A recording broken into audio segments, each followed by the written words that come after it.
there's no choice but up, right? Like when you hit rock bottom, you get to choose whether that is, to me, your reason for not moving forward, or is that your reason to move forward, right? Like for me, everything was a choice. I could choose to be depressed. I could choose to be sad when all those things happened to me, or I could make that the reason as to why I wanted to do something bigger and better. And so for me, it's a mindset, right? There was no failure. That was not an option on the table for me.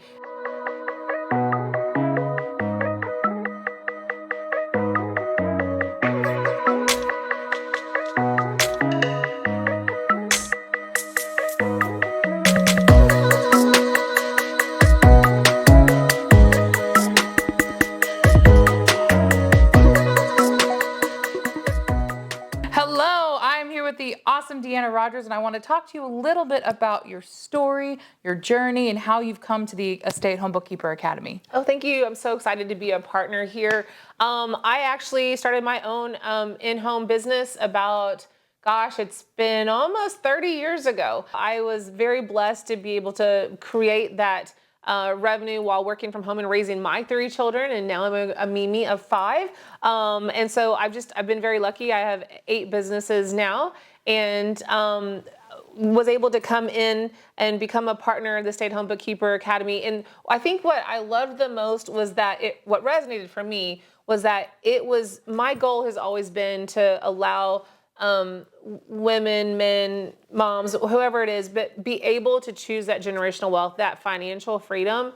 And that was what Tiffany created at Stay-at-Home Bookkeeper. And that was what was so passionate to me, is that she believed in that, and she created this path for people. So tell me a little bit more about your why. You say you're part of 8 businesses. That's a lot to manage. So there must be a reason behind all of this. Talk me through that. Well, one, I don't sleep. It's okay, right? It's okay. I honestly I want to be able to create that for my family. And that's just something that we really encourage everyone else to do, whether you're building your own, portfolio of other bookkeeping companies, or maybe you've got a diverse portfolio, which I do. But for me, it was building something that when I'm long gone, my family has. And so that's my why, and I came from very poor background, and I had stage 4 cancer, and I hit rock bottom. I went through divorces. I moved my kids. I've checked all those boxes that you can check off. I hit bankruptcy.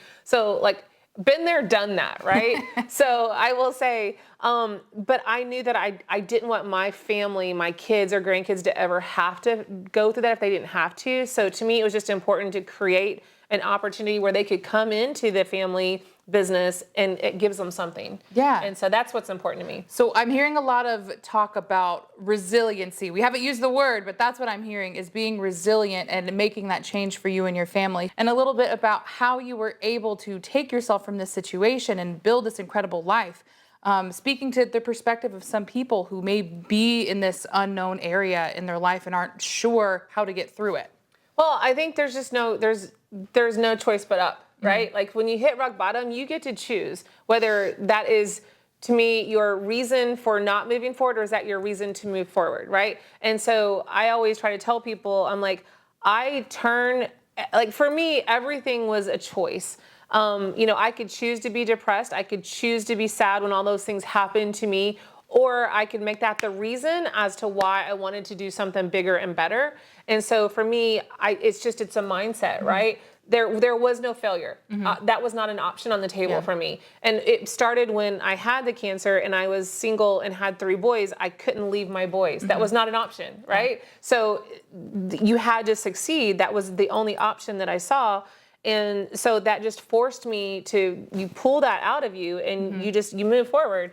And that's what I've done with everything else along the way is I do it because failure is not an option. So you have to to me, I always joke around. I'm like, people throw rocks at you, and I'm like, just throw them. You just built the path that I'm going to walk on, right? So keep throwing those rocks. And so I think that's the key is you can say, I have all these reasons for not doing something. And you can always say that. But I always flip it and go, but that's exactly the reason why you should do it, right? Yep. So, and something I've heard you talk about before in the realm of your why and being resilient is a little bit about the 20 summers or that idea of we don't know how long we have left. And that's a part of the reason for pushing yourself and building a life that you want and you deserve. So can you talk a little bit about this idea of the amount of summers we may have left? Yeah, it actually came from a friend of mine that was at a workshop, and he made a comment. He's like, well, I would like for you to think about between now and then, if you had how many summers, what would be that number? And so let's just say I use the number 20, right? Because I feel like I'm getting old. I don't know, right? But I just use the number 20 for example. And then it hit me. I'm like, wow, that's not a lot. Even if I said 30, that's not a lot. Yeah. When you think about your children, your grandchildren, all the things that I want to leave as a legacy, I've only got 30 summers left.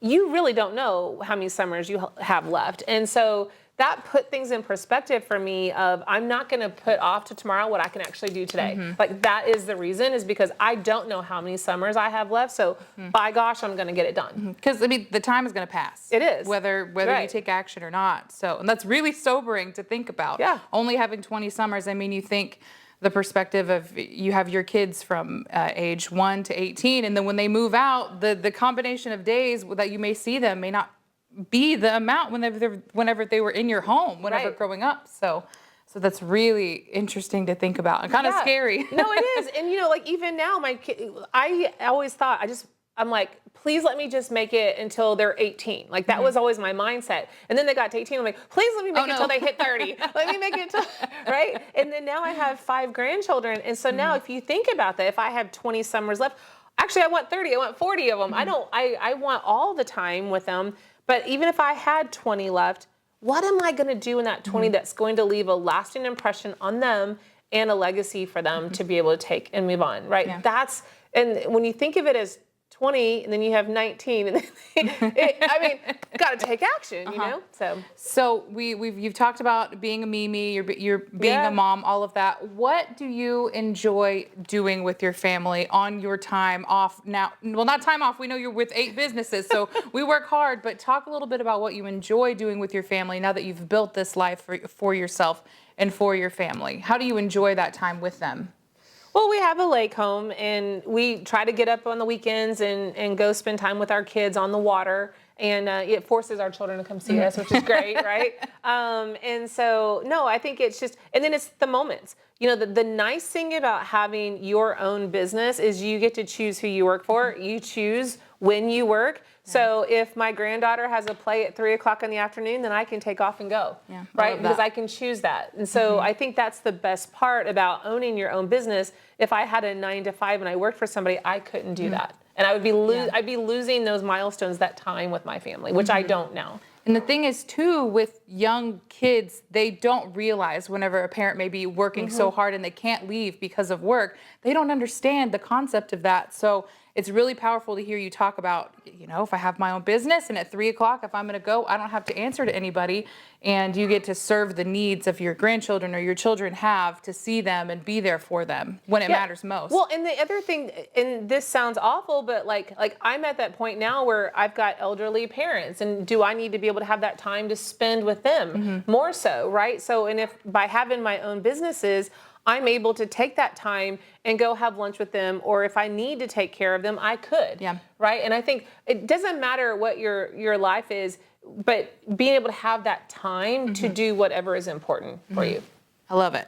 So I want to shift gears a little bit. Okay. Something I love to hear you talk about is this concept of lifening. So marketing in your life. And something that we see a lot of people be scared of when they first join or they're thinking about joining the academy is, I'm not a salesperson. I'm not a marketer. I mean, I know social media, but I don't understand this concept of marketing a business that I'm just now creating. So can you talk a little bit about this? Because you make it seem a little bit more realistic for everyday people to handle in this lifening term that you've coined that I love. No, it's because I don't like marketing. Okay, good.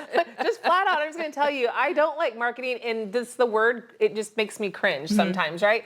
Because to me, I believe that if you love what you do and you're passionate about it, it protrudes off of you. Like everyone can tell, right? So to me, like, you know, go get the bookkeeper shirt and the bookkeeper hat. And as you're going to your kids or grandkids softball game or cheer practice or whatever it is you're doing, wear that, right? It's a conversation piece. That's life-fitting. That is like putting your business into life with you. You're not missing any of those moments, but you're talking, you're letting people know what you do. You know, when you're at your dentist, I can't even tell you how many conversations I've had about business in a dentist chair. Really? No joke. My hairdresser, I can get more deals from my hairdresser. Let me just tell you, because the hairdresser knows everyone, right? So when you're sitting there and you're having your hair done, I'm sitting there talking to her about business and she's connecting me with everybody.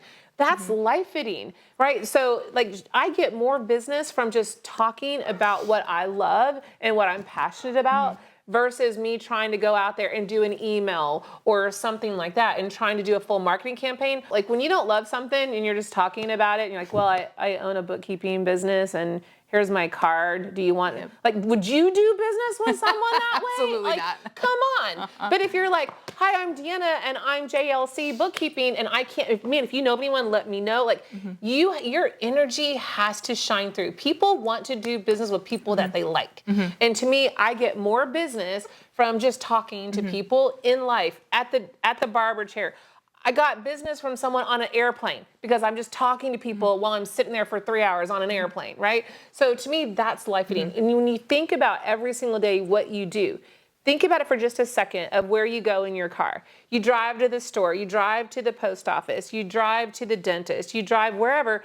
You're passing, you know, hundreds and hundreds of businesses that need your service, right? And so if you just think about those opportunities in your life every day, that life-eating opportunity is there. Don't think of it as marketing. Think of it as your opportunity to be able to share with them what you do and that you can change their business by your service. That, I think, is what is so important.